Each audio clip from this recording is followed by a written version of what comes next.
आता आपल्याला ताब्यात घेता येत नाहीयेत, आपल्याला त्यांचे नकाशे प्रमाणित करून द्यायला लागतील, ते त्यांनी प्रमाणित करून दिले की आपण ते ताब्यात.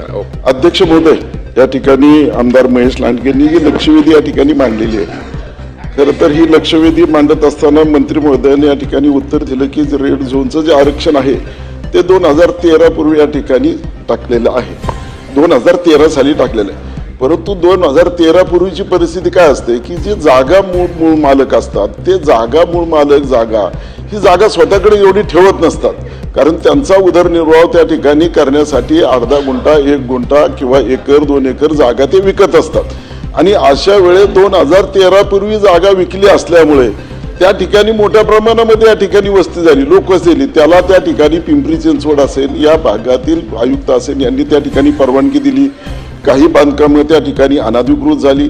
परंतु हे सर्व होत असताना त्यांना सर्व सोयीसुविधा, मग त्या ठिकाणी लाईट असेल, पाणी असेल, ड्रेनेजची असेल, सर्व सोयीसुविधा त्या ठिकाणी मिळालेल्या आहेत.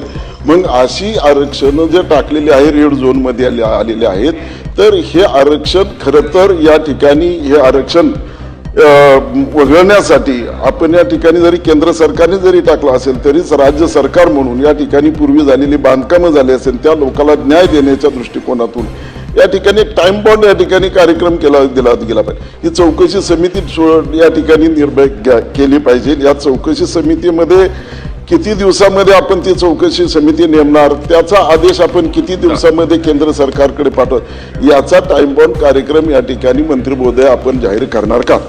माननीय मंत्री महोदय.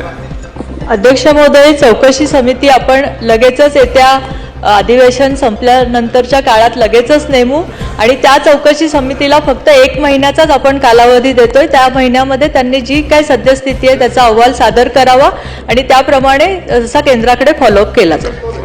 अशाच नवनवीन बातम्या व घडामोडी पाहण्यासाठी आमच्या चॅनलला लाईक, शेअर व सबस्क्राईब करा. टॉप न्यूज पुणे जाहिराती व बातम्या देण्यासाठी संपर्क मुख्य संपादक कैलास गायकवाड. संपर्क क्रमांक 8080 17 80 77.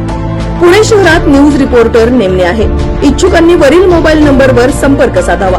Top news Pune.